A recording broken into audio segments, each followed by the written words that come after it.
Hello basketball coaches and basketball players, my name is Alan from Al's Basketball Training, and today I'm going to talk to you about some different set plays that you can run against a 1-2-2 zone defense. First, we're going to get into what a 1-2-2 really is and how it works, and then I'm going to show you the plays. So let's get down to the clipboard, let's check these out. Okay, so a 1-2-2 is technically very similar to a 3-2 zone.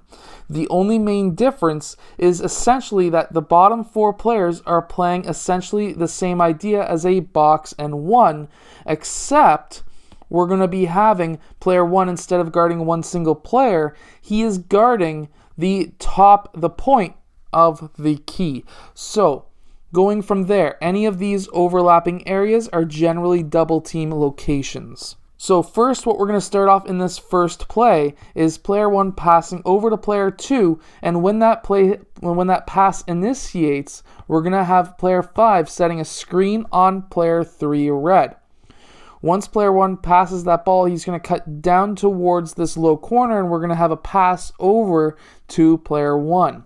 Because there's no other player in that zone, we're going to have now player five who's going to be popping out to defend player one. And we're going to have player 5 roll off that screen, and player 1 is going to be able to pass to player 5. Player 5 could go in for that layup. If it does draw a player 4 from the other side, then player 5 could just pass out to player 4 blue for the easy layup. Now, if player 2 red seen this coming and he moved down just a bit, player 4 could then pass the ball out to player 3 for the 3-point shot. So there's a couple of different options off of this set play. Okay, so running a 5 out against this defense really works well. Now, what I mean by that is we can have player 1 pass over to player 2. That's going to pull those two players out. We're going to see all these players kind of migrate over towards that side.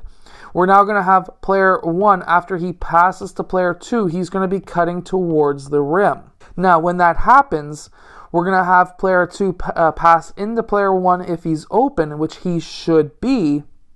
And that's going to be collapsing the defense, especially those two bottom players, because they really do not want any players to score from close range. That's the idea behind the 1-2-2 as well as a 2-3 zone.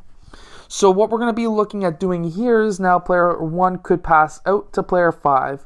He could pass out to player 4, or if these players just didn't collapse on him because maybe they didn't see him, player 5 was looking this way, player 4 was looking this way, this was a quick pass, whatever it may be, player 1 can set up a floater or go in for the layup as well.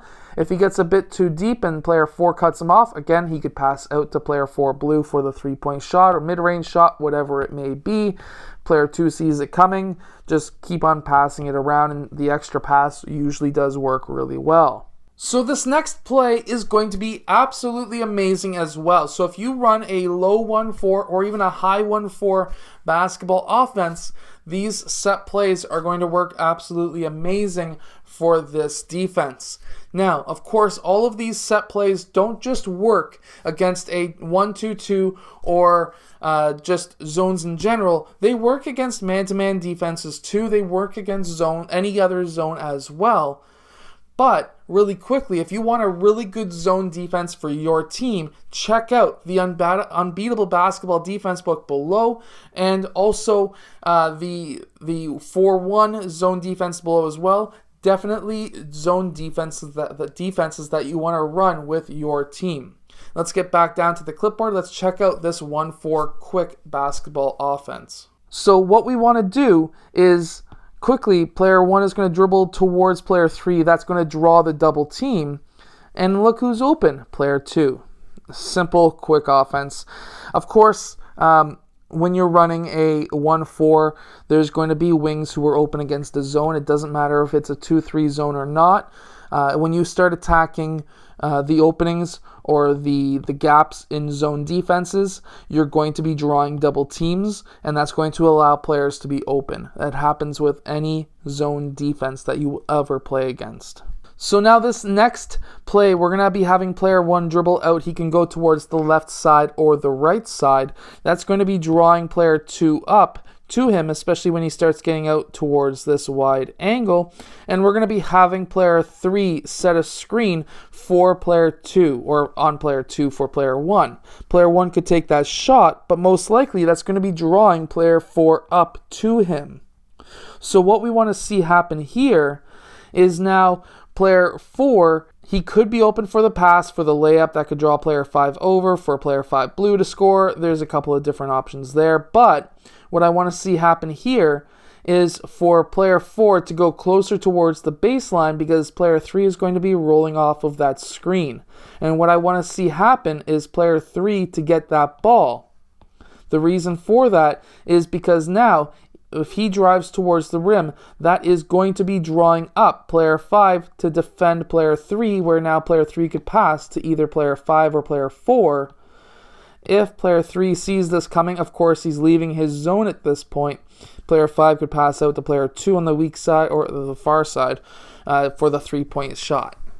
Again, attacking with a high 1-4, attacking the gaps, which is going to draw a double team. We can now have player 3 who's open for a shot. If that draws player 4 right up, that could leave player 4 blue open for a layup. We could have player 2 sneak down if player 5 red came over to defend against that, and we could have an open shot.